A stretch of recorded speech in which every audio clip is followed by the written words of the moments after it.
Just to check that we do have you there back with us, Dr. Bhiman. I'm here. Great stuff. Now, Dr. Bhiman, many people concerned because we do see the vaccination levels in South Africa quite low.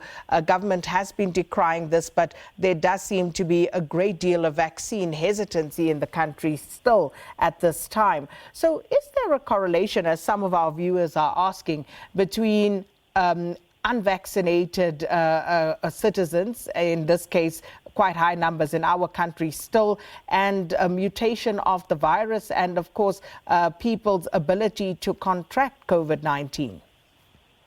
Yeah, definitely. I think it's not necessarily that the vaccines are causing these mutations, but as you know, and as your viewers know, we have a very high HIV-infected population, and we've seen in a number of individuals who are not virologically suppressed that they can be infected with SARS-CoV-2 for months.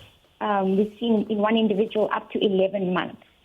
And so what happens in somebody who has prolonged infection with this virus is their body is continually trying to fight the virus, and the virus is continually trying to fight the body. And so that is what forces the virus to mutate and evolve, because it's getting all this pressure from the individual it's infecting.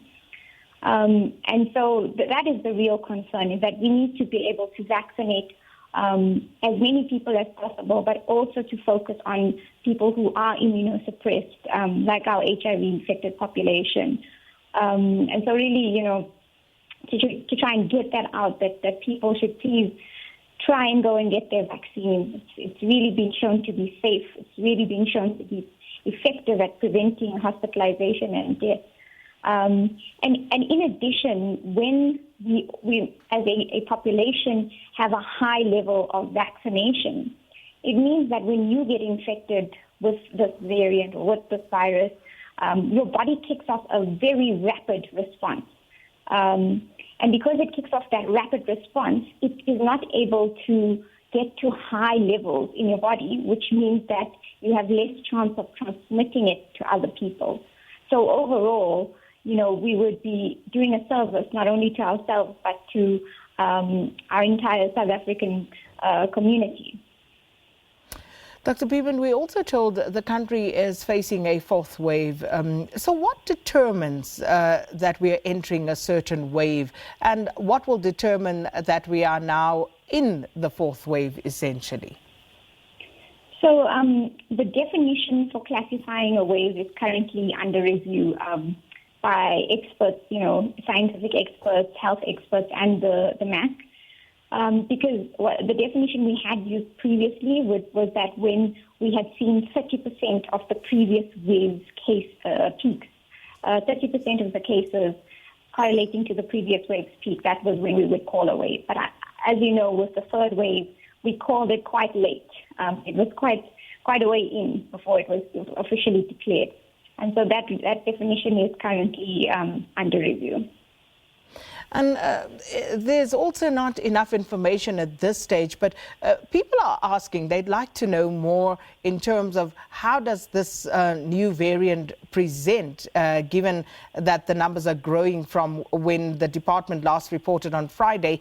We were told 1,200, but yesterday we were told that over the weekend we're sitting at just under 2,000. So can we speak a little bit about that, please? I'm sorry, I didn't quite get the question. Can you please repeat it? Sure. So people are asking about information in terms of how this variant presents. Is it any different from what we've become accustomed to, what we've been told in terms of symptoms that we can look out for? So, it is early days, but a lot of the cases that we have documented symptom report on have been mild symptoms, but like I said, it is early days. Typically for individuals to get severe infection, it's 2 weeks after they've tested positive. So there is a bit of a lag before we know how many severe cases we're going to get. But so far, it doesn't look like any drastic differences in terms of the mild cases. And we unfortunately have to wrap it, Dr. Bhiman. But Dr. Patla, the Minister of Health, and DIRCO as well have said that these travel bans that now are imposed on South Africa are senseless, and that countries are giving a sense of false security if you close borders and, ban citizens from travel. But isn't that the strategy that was adopted since the advent of the coronavirus to actually try and avoid its spread? That's definitely true, but we've seen time and time again it does not work, and especially now with these variants. By the time you've detected them, there's quite a bit of spread. It is not just coming up. In countries like the UK, perhaps, where they're sequencing almost every single person who's infected, it might be a different scenario. But in South Africa, we are doing relatively light genomic surveillance because it is quite a resource-intensive activity. So it is very senseless to agree.